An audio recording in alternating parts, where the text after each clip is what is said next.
Hello and welcome to another edition of Motor Cars Enthusiasts. Right off the bat on the old show today, this is the Memorial Day holiday here in the United States. And it's really not a holiday for celebration. It's a holiday to remember all the folks who paid the ultimate sacrifice in giving their lives for the pursuit of freedom in all of our military branches all over the world. And not only do we want to thank those folks who are now gone from us forever, also want to thank the folks that were left behind, friends and families who are mourning their loss even today, even after several years of them being gone.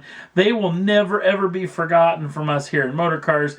Neither will the folks who have given their lives for this country, as well as we give a big gratitude of thanks, especially to allow us to do what we do here every day. Now, on with the show, including this machine, the brand new Clio from the folks over at Renault-Sport, and we talked about this in the last episode, this being the Clio RS KZ01, but now it's going to be called the Clio RS 16, which is still just a tip of the hat to the fact that they're back in black when it comes to the Formula One World Championship, back as a constructor inside of the championship. Now, this particular vehicle steals a lot of parts from the Megane 275 Trophy R, including the 2-liter turbocharged 4-cylinder making 275 brake horsepower, the 6-speed manual transmission, the wheels and tires, and a lot of the suspension pieces come right off of that machine as well. Now, not only has Renault actually built 2 of these machines, and I'm going to put the video up on the Facebook page if you want to check out the behind-the-scenes stuff, that they brought this up to the Monaco Grand Prix in the Principality of Monaco. They also stole a lot of parts off of their racing programs, including the touring car program. They got a lot of parts off of this. The rally car, including the rear wing and the rear axle, actually come right off of the rally car machine. Now, this vehicle is 16 millimeters wider, advanced suspension settings, braking, the lot. But Renault claims that they are not and don't have any plans on building this car in the future. But I'm assuming if enough folks come up with cash in hand, they may be able to make Renault change their mind. So hopefully we'll get to see this hot hatch in the flesh. Next up on the list, well, you remember this machine. This would have been the 2015 go-round for the Nismo GTR. In all words, probably the hottest GTR ever built. Well, now that we've got a brand new, heavily revised 2017 GTR, folks over at Nismo didn't want to wait for the new one that's going to be coming out in 3 to 4 years, so they have made a heavily revised version of this machine, as well as the brand new 2017 Nismo GTR, which will be going on sale later this year. Now, they show this off at the Touring Car Group Nürburgring 24-hour race.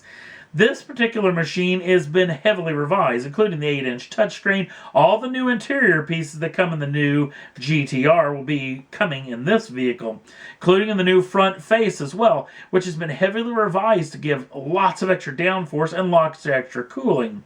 The hood's actually been redone too. Apparently that thing was doing some quite a bit deflections and some distortions during high-speed runs.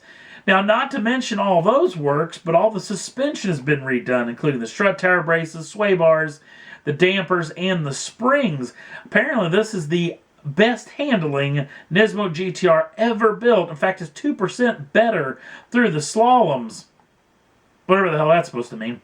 That being said, the 3.8-liter twin-turbocharged V6 still makes it 600 brake horsepower and 481 pounds-feet of torque. That is shifted through a 6-speed dual-clutch transmission, and obviously the vehicle is all-wheel drive.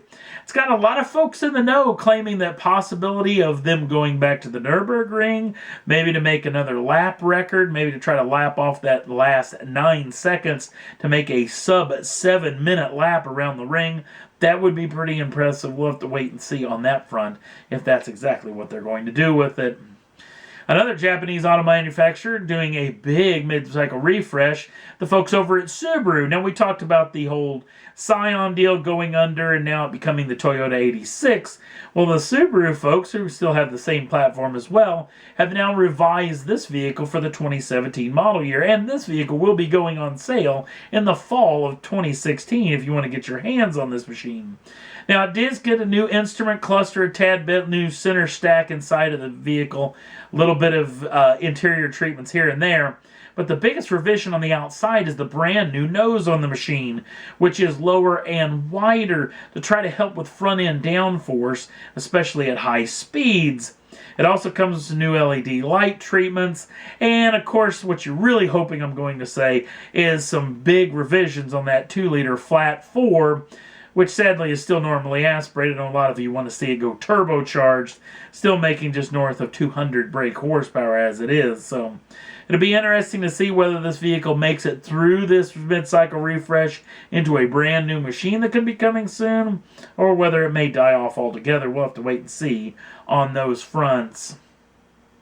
Next up on the list, well, with the Le Mans 24-hour race only a handful of weeks away, Ford is celebrating in more ways than one. Not only are they celebrating their 50th anniversary of their 1-2-3 finish in 1966, back with the Le Mans GT program where they're going to try to go for their class victory at Le Mans in a couple of weeks. But also they're going to bring this quartet of brand new Ford performance machines to the event as well, including the Fiesta ST, the Focus ST, the Focus RS, and the Mustang GT. All done in this livery, black paint with the Le Mans stripes over the top of them. And these vehicles are going to be rare indeed. Only 50 units are going to be built of each one of these machines.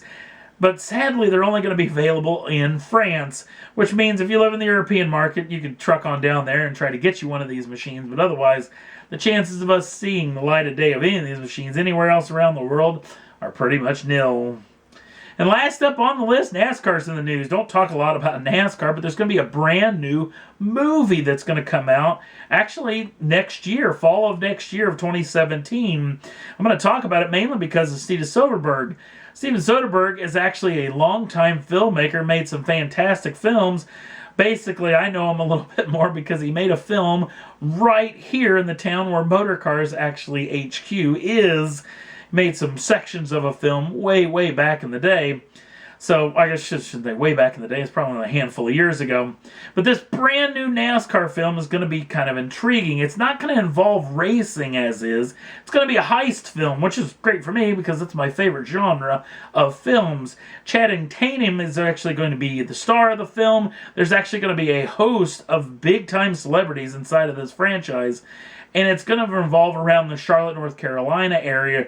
Filming is going to start very soon for a fall 2017 release date in the hopes. And we're going to keep you in tune if we hear any more good stuff about this particular film franchise. And that's all there was that I thought was worth talking about for this edition of Motor Cars Enthusiasts. Don't forget to like us over on the Facebook page. Links down in the show notes. Also, if you'd like to subscribe to the channel, you can do so at any time. Get the first dibs on the brand new shows as soon as they come out. Thanks for watching. We'll see you again real soon.